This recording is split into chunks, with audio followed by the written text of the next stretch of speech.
once we get past this wall, seawall, I'll try to get a little more forward, show you the inlet.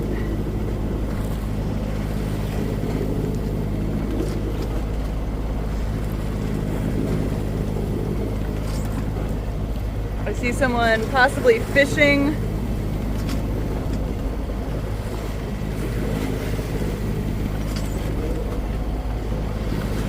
Ooh, really rolly.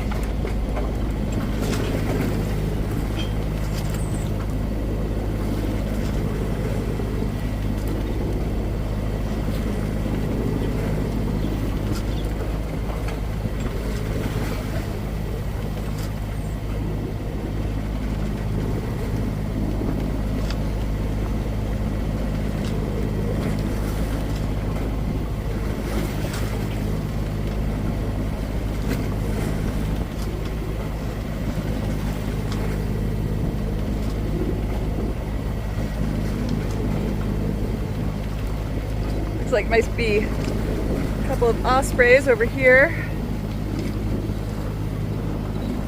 The nest. Very cool.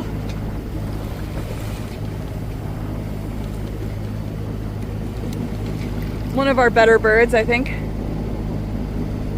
And there's a beach and a picnic area.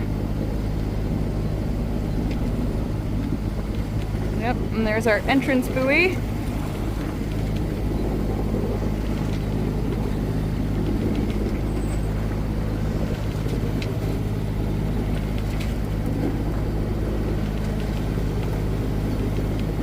Everything under control? There's Skipper? Under control, yep.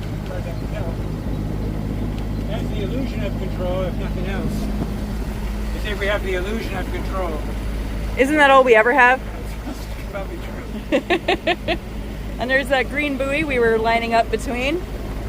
And the other seawall. More people fishing. Enjoying the day.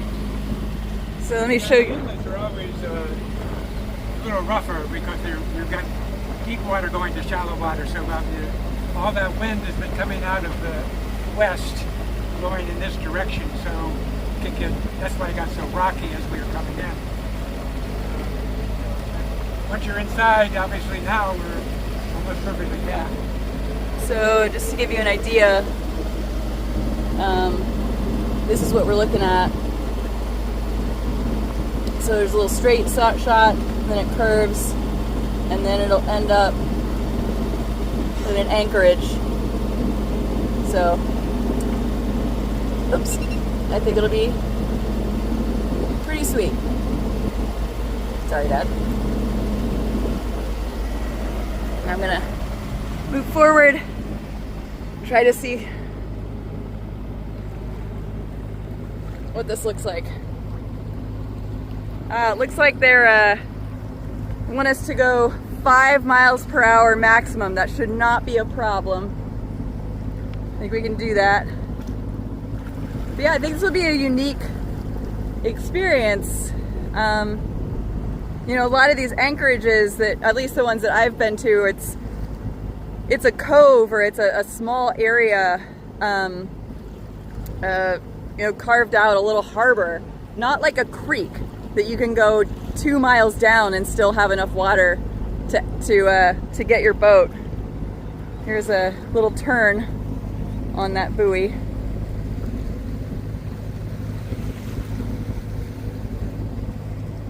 Mattituck Inlet. We go forward a little bit.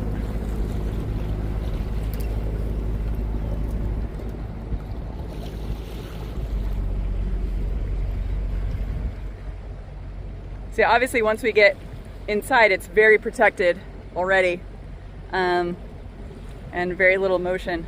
I'm actually impressed that I'm not motion sick. I'm historically been pretty prone to it, and not like that was terrible, but that was enough that it could have upset me.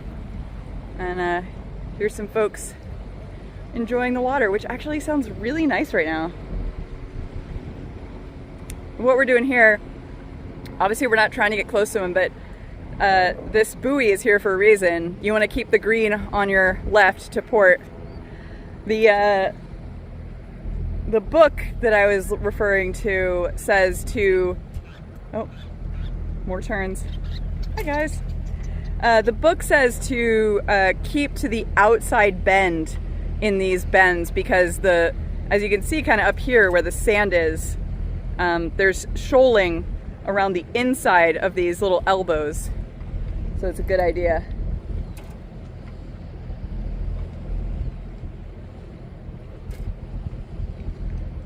Yeah, I think this will be nice. I think I see another nest up here. I've seen a ton of osprey activity since I've been here, which I always enjoy. It looks like there's like 2 different nests up ahead. One there, and we passed one already, and then one over here. So, and then these gulls, which are just like, they each get a post. Good for them. Oh, I can hear the osprey.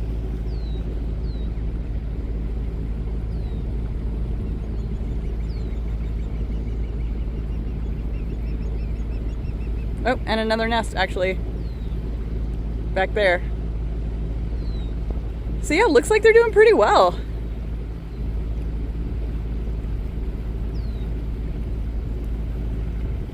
All right. Yeah, I think this will be a special little stop. So I will check in when let's see if I can get close to this guy. I don't know how good my zoom is.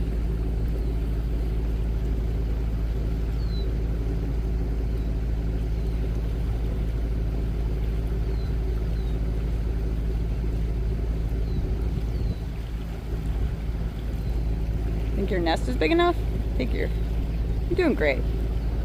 All right, I will check back in as we get closer to this anchorage.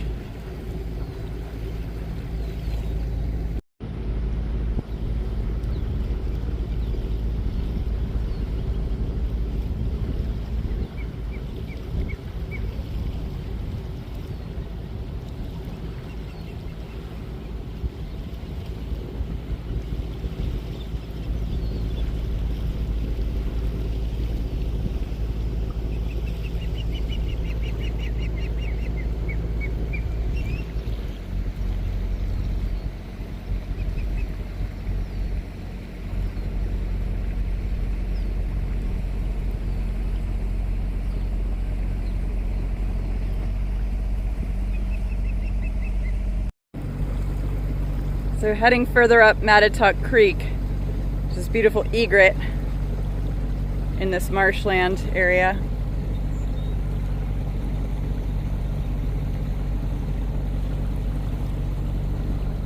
And then over here, clearly a active boating area.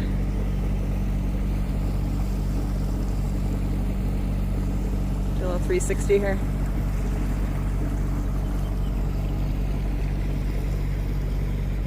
You can still hear the osprey.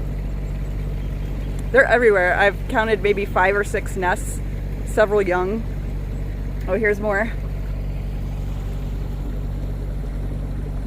It's amazing. They all feel they have enough territory here.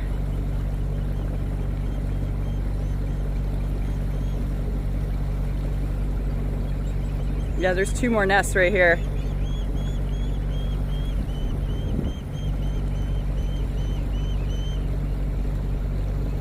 Hungry babies, apparently.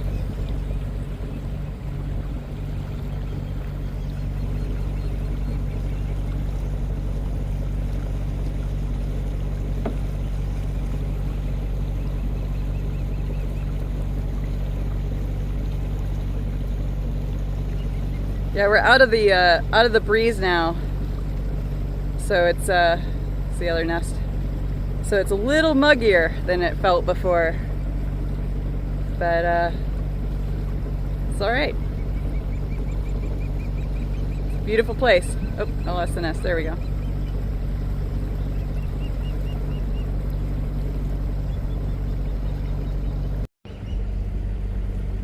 So here on the east side of this creek, There's a, let's see, Strong's Yacht Center. Just want to show you, they have a boat lift and some slips and a nice big boathouse. And then, yeah, the west side seems kind of swampier and less developed. That's where all our osprey are. Yeah, we're definitely gonna go further in because we can.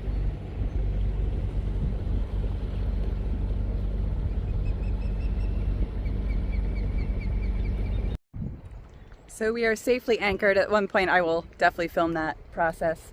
This is Mattituck Creek. Yeah, we came a couple miles down here. We've got about 6.5 feet under the keel. Dad's a little concerned about the tide because we're halfway to low tide, so it's still lowering. So we're not worried about getting stuck here. It's more when we leave, will there be enough water on the way out to do it safely and comfortably. But I think it's going to be a nice anchorage for the night. There's a breeze, which is great, and it's only a little close to 3 p.m. so we may be able to go into town. I'll show you. So there's definitely like a formal marina here, but there's a couple buoys that designate an anchorage area. So we're the 4th people here. There's some really nice boats here before us. And if anyone's interested, this guy's for sale. Looks really nice. And then the 2 dinghies I saw come and go went the other direction, but my understanding from reading is that this is actually where you would dinghy to go to Love Lane, which apparently has a hardware store, a donut shop, a yarn store, and a sort of a specialty Italian grocery. So since we don't need anything essential, if we go in, that might be the place to go. And then just to show you the whole 360.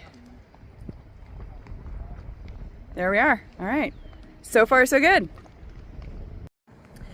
Okay, I just rode into shore by myself. It wasn't that far. There's a park that used to have public showers and restrooms and a dinghy dock, but only the dock sort of superstructure is there and the floating part isn't. So I rode to the little sandy beach and then got out and sort of towed my dinghy along to tie it up, but that's fine. So in Mattituck, there is more town, and I hear there's like a big, nice grocery store and everything else, but what the reviews tell you to check out is this little section called Love Lane, and it's pretty cute. I haven't got to them, but here's the train station. Nice little stop on the Long Island Railroad, and then as you come over, I'll check out this restaurant here, see what's what. Yeah, and then here's the little part of town. There's a hardware store and a couple other things I will check out. We may be hanging here for longer than expected because there is actually a part, or rather the electric battery for the dinghy. We've ordered a replacement and it has not left Oregon yet. So the place that we're mailing it to, we don't want to get to too quickly. So we will just see how things turn out and if this is a nice place to hang for a little bit. But I will go explore. I am at the other end of Love Lane and it is delightful. I went to the hardware store and I tried to visit the donut shop, but they are closed. They usually close at 5, but they're sold out, so that's a really good sign. May come back for that. There's also a cheese shop I want to check out. There is a fiber arts yarn store. There's a candy shop. There's a florist.